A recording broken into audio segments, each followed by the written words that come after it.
Narendra Modi has hailed what he calls a mega partnership between the world's largest democracy and the world's oldest democracy, as he agreed to import more U.S. energy and military equipment. Take a look.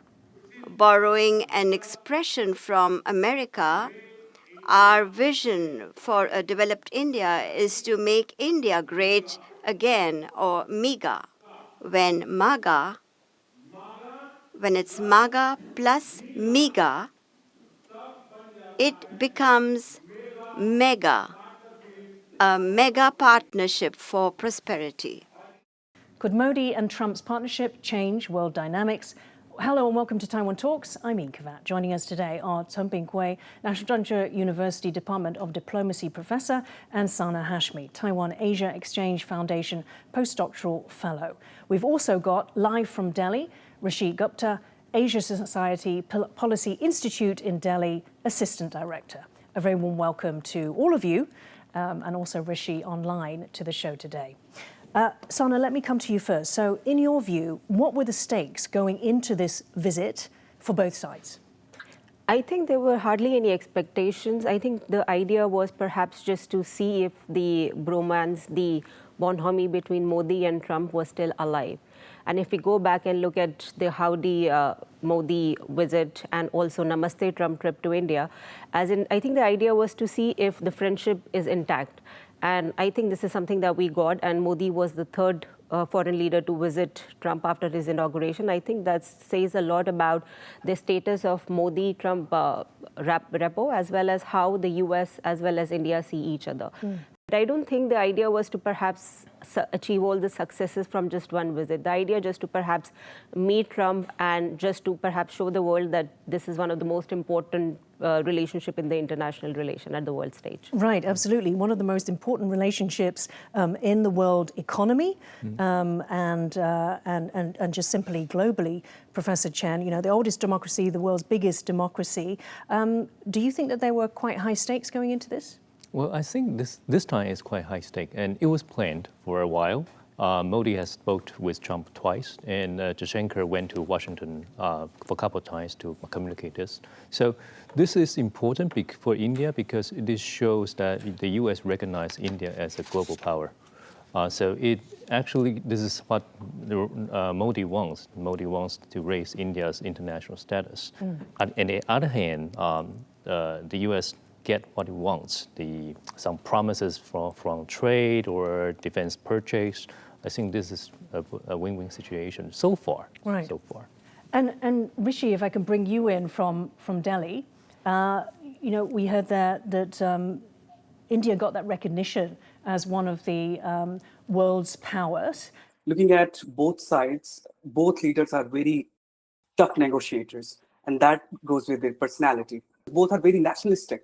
They're putting their nation first. And that is where the two come together. And US is also looking for more market access. And I think with India being one of the largest countries population-wise, it provides a better market opportunity to the United States. And I think they have set an agenda for making $500 billion in bilateral trade by 2030. I think that speaks a lot about how reliable and how confident the two partners are.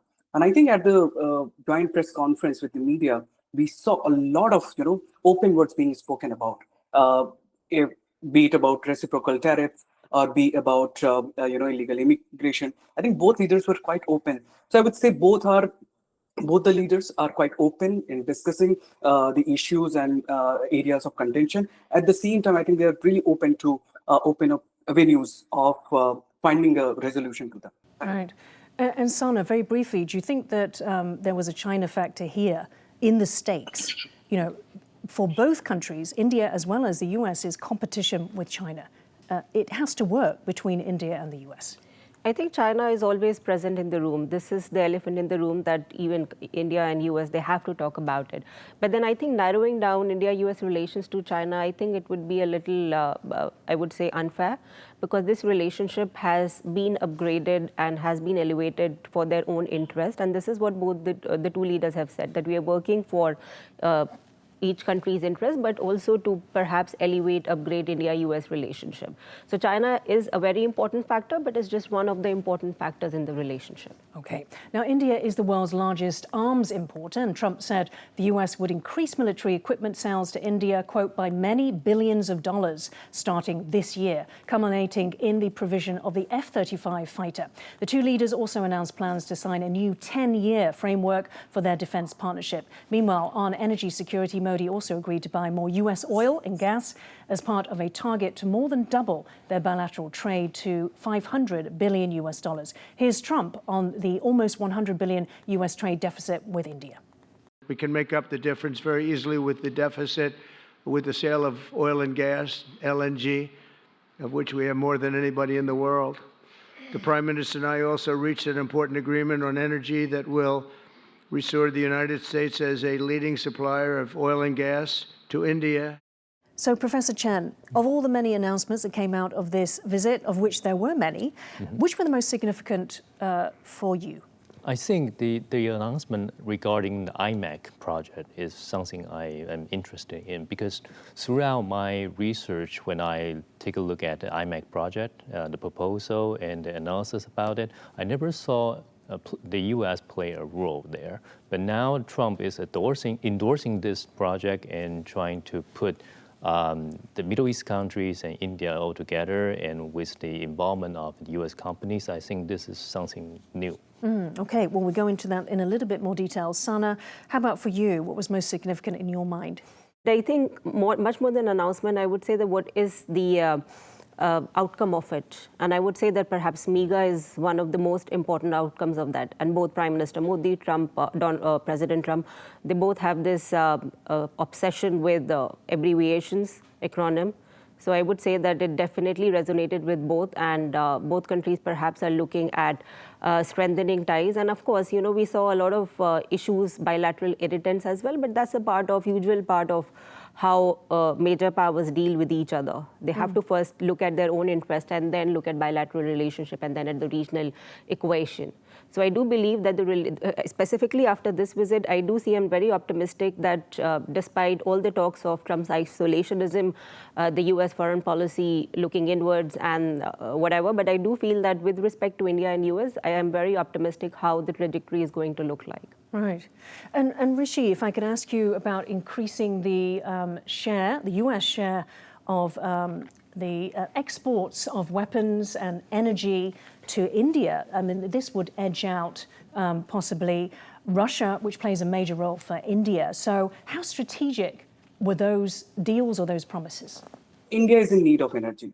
One thing cannot be denied, that India needs energy. At the same time, with new proposals coming in, with new agreements coming in, I think it will surface India's needs. At the same time, I don't think India is in a mood to look one against another. It will be an additional, on the energy front, I would say, what India will get from the United States. It will be in addition to what it gets from the Russia. So in both ways, it's a win-win situation. India is not in no mood to play one against another. On the defense front, certainly, you know, they have come up with more US origin defense items into India's inventory, and I think F-35 is one of the discussions. But you know, going back to a lot of discussion that has happened in the past around F-35, I think they both see. I mean, India's you know, worries are that it's more you know, it's not very cost effective for India's needs. At the same time, it will involve a lot of maintenance costs that India is currently not looking into. So, you know, the joint statement did not talk about F-35. At the same time, you know, President Trump had spoken about it at the joint, you know, press conference. So I think they're still talking about it, and there is a long way to go on this front. Professor Chen, so that was an incentive perhaps that Trump viewed as an incentive. Maybe the Indian side is not that interested. There is something interesting, though, in terms of security, because, you know, obviously F-35 is usually supplied to, the US is very closest, most trusted allies for obvious reasons, the security implications. There was one India-based analyst speaking to the Washington Post, and he spoke about the risk of the Russian air defense system, that's the S-400, which Delhi has recently received. And the fear is that, that system could acquire data about the F-35's stealth signature, which could then be used against the U.S. Is this substantiated? People got this impression because of the Turkey example. Turkey bought the S-400 and the U.S. kicked the Turkey out of the F-35 program. But last year, a couple months ago, so when Turkey successfully test-fired its own fighter jet, the U.S. resumed the interest to talk about F-35 sales to Turkey. So I don't think security concern is really a concern there. It was a leverage to punish Turkey for buying Russian weapon. On the other hand, we should note that it will be India who manage and operate the missile defense system. You should be concerned about whether India can keep the U.S. military secret, but at the same time, the U.S. knows that. The U.S. know what kind of military secret that can transfer to India or Turkey. Right. And Sana, let's talk a little bit more about the broader defense partnership. Do you sort of see a lot has been said about how U.S.-India defense ties could essentially skyrocket, especially under Trump and Modi? What's your view on that? I think this has been happening for, specifically if we look at Trump 1.0, if we look at the logistical agreement that was signed between India and the US, it happened primarily during Trump administration. So we have a precedence over there that, defense relationship, security relationship took a very important role when Trump was there. So I think this is an expectation that we also have right now.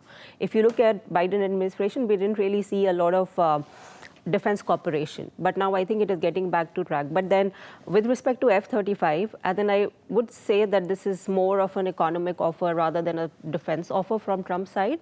And then if you look at the Indian discourse, not a lot of people, specifically on the internet, are very happy about this offer.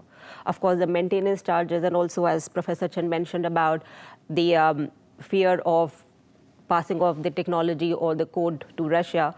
But we also have to look at it as India is the only, perhaps, country that has both Russian technology as well as the US. Cooperation with the US is also skyrocketing. But I think this entire thing, the US is not trusting India with its technology.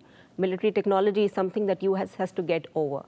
Otherwise, there would be lack of trust with respect to defense cooperation. And I think when we talk about skyrocketing defense cooperation, it has to start with more arms sales and also something that is more required by India rather than imposing things on India. Right. And perhaps a way to do that, overcoming that, those fears are the announcement that there will be co-production in the Javelin anti-tank guided missiles, Striker infantry combat vehicles in India. So hopefully there are steps towards that. Now, Trump also said he wanted to help with the skirmishes on the India-China border. Take a look. And I look at India, I do see the skirmishes on the border, which are quite vicious, and I guess they continue to go on. If I could be of help, I'd love to help, because that should be stopped. That's been going on for a long time, and it's quite violent. It's quite violent, but I would hope that China and India and Russia and US and all of us can get along. It's very important. We heard there that Trump was saying that he could, or he wanted to offer help. What form do you think that would take, and how significant is Trump's offer? Would that be something that India was interested in? I think looking back at the history, 7 decades history of India's foreign policy since its independence, one thing that India has always maintained is that it does not want a third-party intervention into its bilateral issues. India has border issues with Pakistan for the longest. India has border issues with China. But at the same time, India wants to maintain its strategic autonomy while taking decisions on that front. Yes, the other side of the story could be that Trump could help India in establishing its profound or very stronger defense mechanism. That's where the United States could help India. At the same time, tech transfer can be one of the elements, and also some of the pressure points in the Indo-Pacific. I think that strategy can be leveraged, but I don't see a role where India would be, thinking about taking a third-party approach or taking third parties, help. Doesn't matter if it is the United States. Right, right. Now, moving to Professor Chen, Trump's recommitting to the Quad. How significant was that? So the Quad being United States, India, Australia, and Japan. After sort of comments by perhaps Rubio and Hegseth, but this one actually directly coming from Trump himself.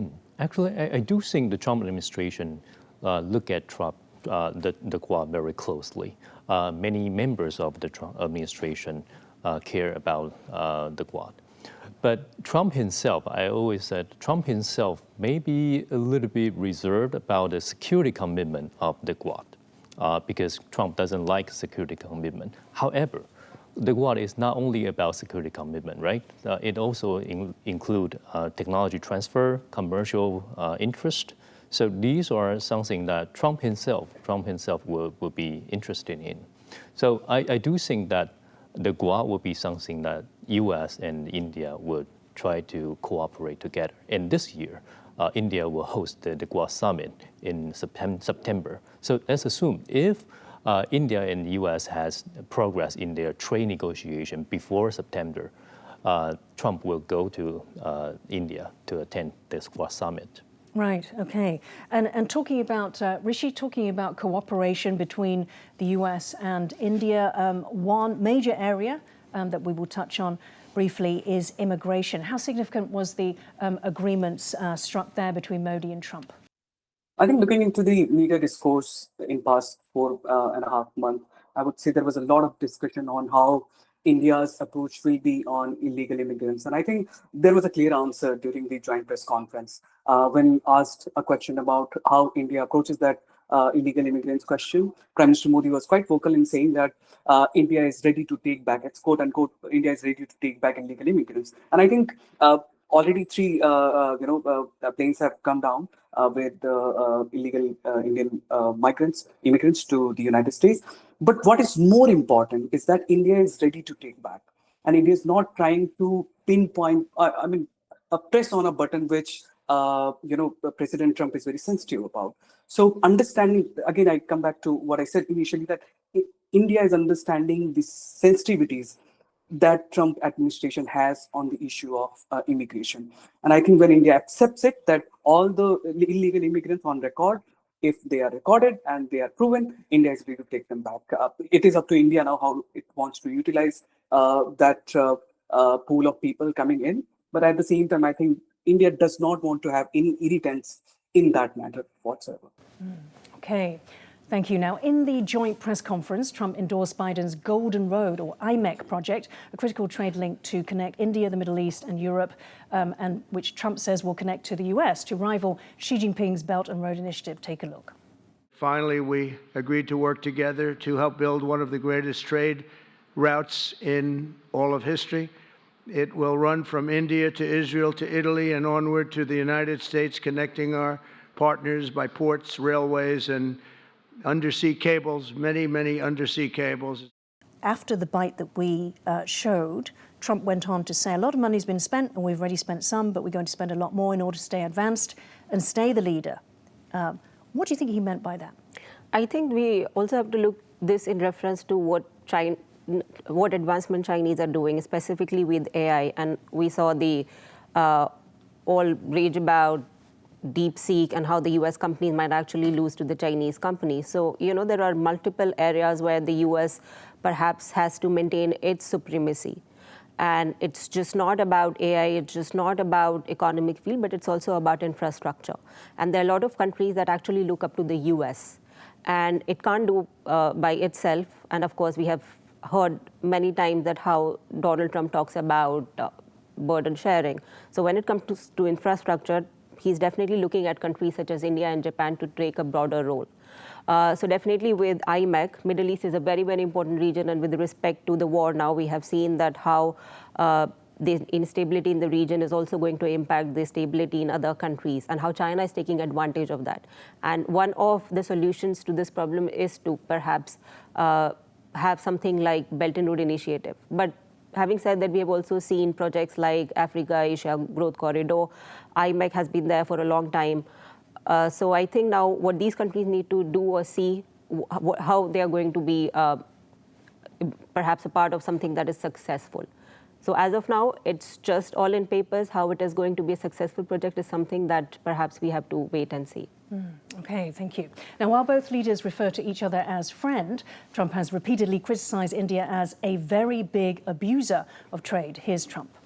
As a signal of good faith, Prime Minister Modi recently announced the reductions to India's unfair, very strong tariffs that limit U.S. access into the Indian market very strongly. And really, it's a big problem, I must say.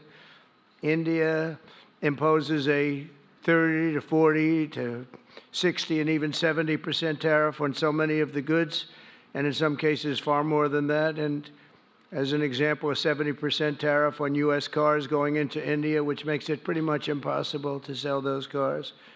Professor Chen, let me ask you, so what would be the impact of these tariff removals on India's sectors, economy, manufacturers, and also the impact on Modi's Make in India? So I want to echo what Sana just said.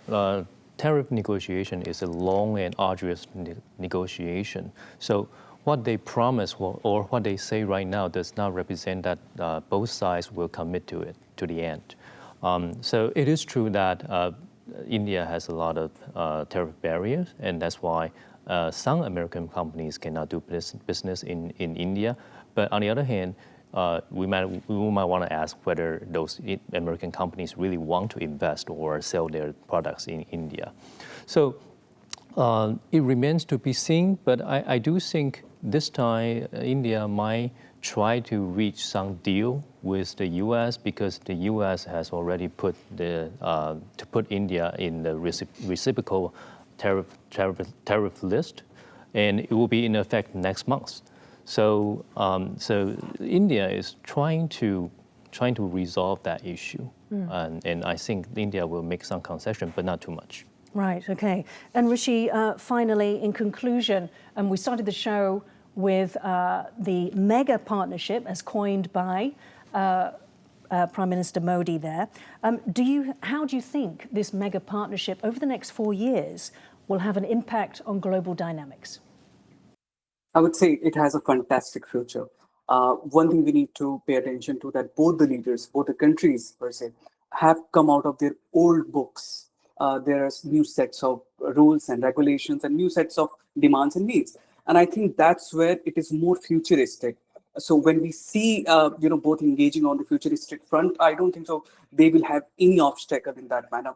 Yes, the problem is about tariffs, problem is about immigration, but I think considering the bonhomie the two leaders enjoy, they will be able to come on the table, talk about it, and the kind of channels of communication they have established in past few years. And currently, it was very quick for India to get a meeting with, be the guest at the White House. So that speaks volumes of the level of communication that has strengthened over the past few years, and certainly under this administration. So I see a lot of futuristic things coming, out of this mega partnership.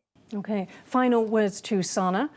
So can any hurdles be overcome, do you think, in order to allow this mega partnership to flourish, as Rishi said? Absolutely. I think there is always an opportunity in a crisis, and whatever we are seeing right now, perhaps there is blessing in disguise. First, I would say that it would compel India to have reforms that are very much needed for its own economy and for foreign trade. And apart from that, I do feel that there is a need for India and the U.S. to talk to each other and perhaps reach an agreement where there could be benefits for both the countries, as both the leaders are working for the interest of their respective countries. And I do believe, and I actually have a strong belief that this partnership is going to be the futuristic partnership of the Indo-Pacific region, be it in the field of economy, defense, as in this is something that is going to shape the trajectory of the Indo-Pacific region. Thank you so much. We'll have to end there. Chen Ping-kuei, Sana Hashmi, and Rishi Gupta for joining Taiwan Talks today. If you liked our show, please search for us on YouTube, give us a thumbs up, and hit subscribe to our channel. Thank you for watching the show today. Stay safe. See you next time.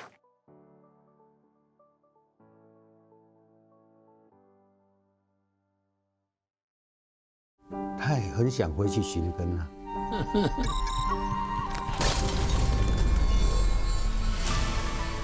We are honored to win Best News and Current Affairs Program at the 2024 Asian Academy Creative Awards. Taiwan. Broken news. Stunning news production from Taiwan Plus. Thank you. Thanks to viewers like you, competing with some of Asia's finest productions, this win is a milestone for our young team at Taiwan Plus.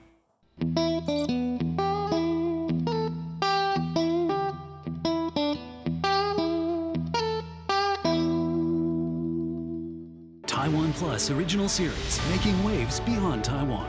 The Pursuit of a Cinematic Dream, Tsai Ming-liang, New York Festival's TV and Film Awards, Bronze Award. A documentary where Tsai reflects on his cinematic process and the future of his career.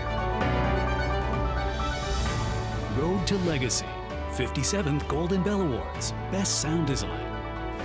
A series that introduces 10 indie artists and bands and their road to musical stardom. More Film Festival approved Taiwan Plus originals. Bringing Taiwan to the world. Only on Taiwan Plus. Game on! Taiwan's national team takes the field, ready to conquer the World Baseball Classic qualifiers. Meanwhile, CPBL spring training is in full swing, with teams gearing up for an electrifying season. 当然新目标就是希望自己的身体可以保持健康，这是非常重要的。 On the court, the stakes are higher than ever as basketball heads into its dramatic final stages. 抢投一个大号三分，林志杰接受。 Athletes across the island are prepared to give their all in 2025. This is the moment. Game on Taiwan.